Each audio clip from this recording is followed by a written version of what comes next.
when I was younger, I was involved in these feminist collectives. Mm. I thought that collectivism sounded like a good idea, and in practice, it doesn't work at all, as I'm sure I don't need to tell you that.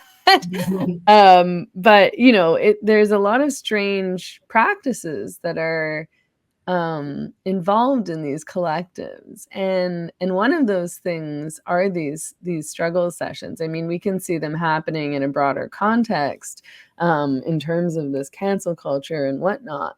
But in some of these feminist collectives, it would just be a part of their regular routine. So after every event that they did, for example, afterwards they would do a struggle session, and they would go around and kind of criticize all the women involved, and the women involved would have to do self-critique and talk about what they failed to do.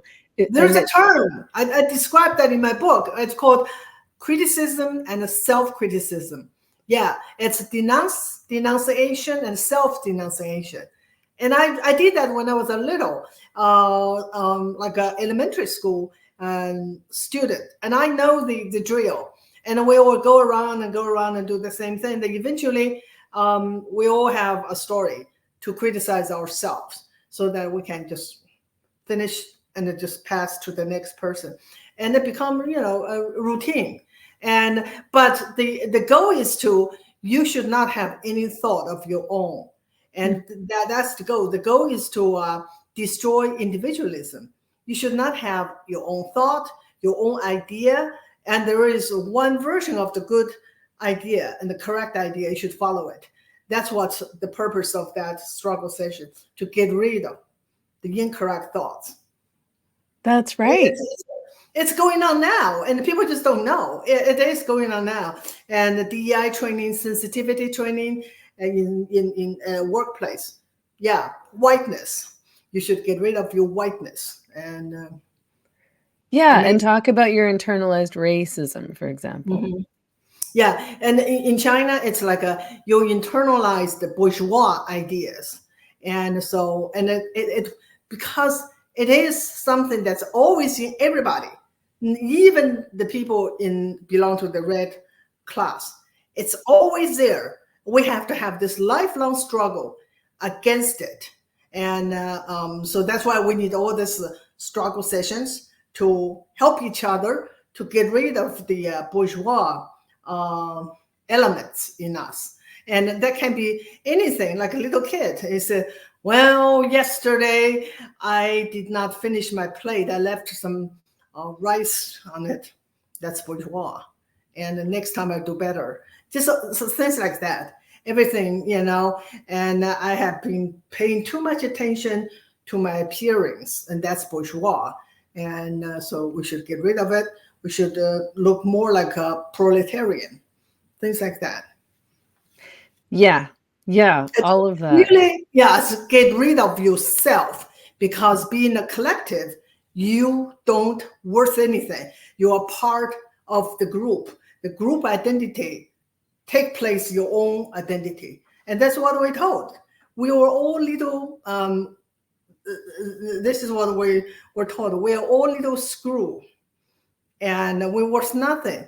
Our only worth is that the party will put us somewhere in a big machine. As a machine, we'll do our little tiny job. But as ourselves, we don't have any value. Yeah, exactly. And, and on a smaller scale, as I'm thinking about these feminist collectives, for example, it's that, individualism, the term and the concept, is bad and it's harmful. Yeah, it's bad. Yeah. Mm-hmm. And you aren't supposed to speak out of turn because you're representing the group. And so you have to sort of, essentially you read a script every time you speak. You're not allowed to express your own ideas. You're supposed to express the group's ideas, and everything has to be pre-approved. And then you go through this struggle session or this self-critique afterwards to, discuss the ways that you failed to effectively relay the group's message. And, it's taken me quite a few years to start to understand all this and to change my mind about it. I started to reconsider all of these ideas probably around 8 to 10 years ago, and started to recognize, oh, all these things that I believed and all of these things that I taught, these are not good things. These are dangerous things. And I'm not really thinking for myself. I thought I was thinking for myself because I was told that I was thinking for myself. I was told that I was doing critical thinking and that I was learning critical thinking in university. But I was expressing ideology is mostly what I and was it's doing. also, the ideology is not just a group ideology from the feminist group. It is really from something more above, and then they push it down. It's top to bottom. It's not natural. It's not organic. It's not that this bunch of women got together and they share some goal, common goal. No, it is ideology that's been pushed down, and then they're being infiltrated, and in different institutions. You heard the word the expression long march through institutions. Okay, so long march is a Maoist term. The Mao's Red Army took this long march to escape the nationalist encirclement. They survived and then eventually victorious. But the long march through institutions is the Western Marxists, they use this term to describe a strategy. This strategy is it's a long march. It's not overnight, but we take this ideology, we go to all institutions and we infiltrate and eventually take over. That's why, this DEI, now it's everywhere. You can go to a corporation, they are implementing DEI. And you go to that today on Twitter, I just saw this NASA. This guy said, we're going to do DEI, and DEI is our goal. And so that's part of the government. And you can go to like professions, like engineering professions or medical profession. They all have the same thing. They all have this DEI. And that's because everything has been infiltrated. And so it's infiltrated in educational system, media, and all that. And so that is why it's not something that is organic. It's not organic. It is a group of people that have this plan, and they have been doing this for decades. It's not overnight.